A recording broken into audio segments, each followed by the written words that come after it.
Hi, this is Kirsten Ross with Focus Forward Coaching, and I'm going to do a quick illustration today to show you what happens when we're not clear about how we're supposed to be using our lives.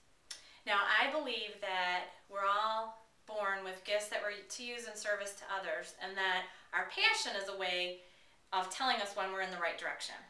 So we're going to be happy, joyful, when we're heading in the right direction. So that's kind of our litmus test, if you will. So often when I begin working with clients, what's happened is they're not living out their passion, and there's all kinds of things that we do, either consciously or subconsciously, that stop us from being who we're meant to be.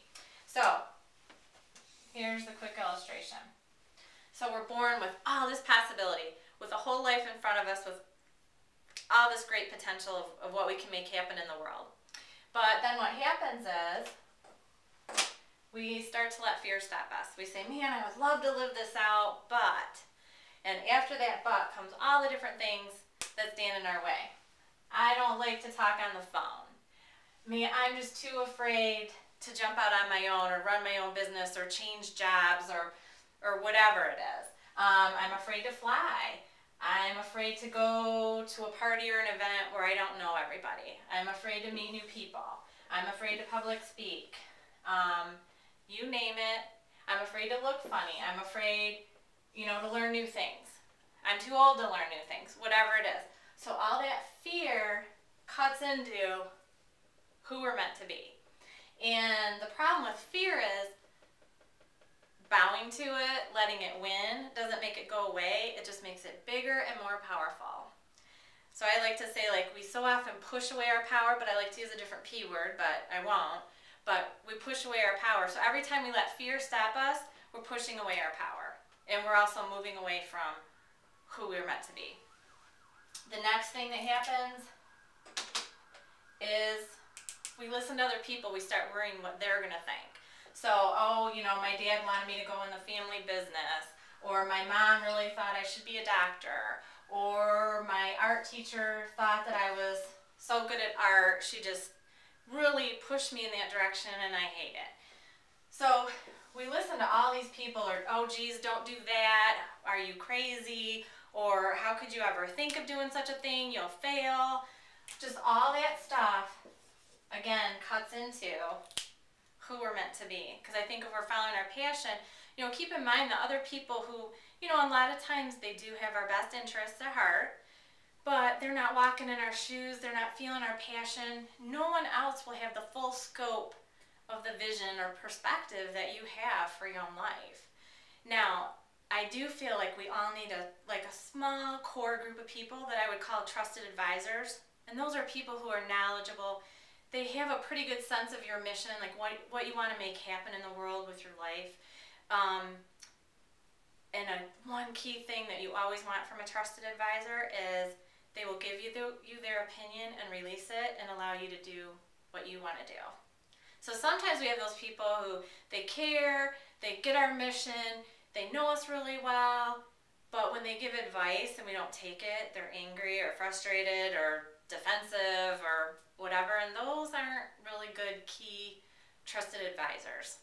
So you really want to find someone who has those core components of caring, knowing your mission and all of that, but they need to allow you at the end of the day to make your own decisions.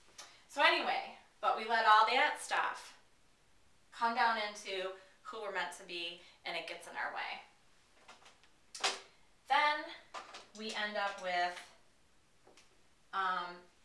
we're not able to set good boundaries. So our priorities are off. They're not really our own. So if you have a neighbor who's constantly has maybe their next big crisis and you're their go-to gal or guy. Now, this isn't about never helping someone else. Certainly, we all want to do that. But when it's always happening, or when your priorities are constantly sidestepped to the point where you don't have time to do what's important for you or your family, it's too much. So you need to set some boundaries, and it's okay to say no to people. They'll still like you most of the time, and if they don't, it's kind of their problem. But so maybe you have a mother-in-law who's chunking into your time, or the PTA. You just want to be that go-to gal or guy, and so the next committee comes up and they're like, oh, I know they'll do it. Or maybe at work, You know, you've kind of taught people that you're the person who they can come to in a crisis because they let a priority sit for too long, and now they're going to come and beg you to help, and you just want to be nice and help them out of their crunch time. But the problem is all that stuff takes you away from what you were meant to do. And another thing that so often with my clients is getting in their way is, I'll call it like the logistics. They'll say, man, I really want to make this happen, but, you know, and they start giving all these reasons before they've even really looked into how hard it would be to reach their goals. So maybe it's, you know, I would love to do such and such, but I'd have to go back to school. Or I'd love to do this, but I can't do morning meetings. Or I would love to do this, but. So it's, you know, I'd have to go to school, or there would be too much travel, or I wouldn't be making enough money, or I'd, you know, have to learn too many things, or I'd have to give up my job. I don't know.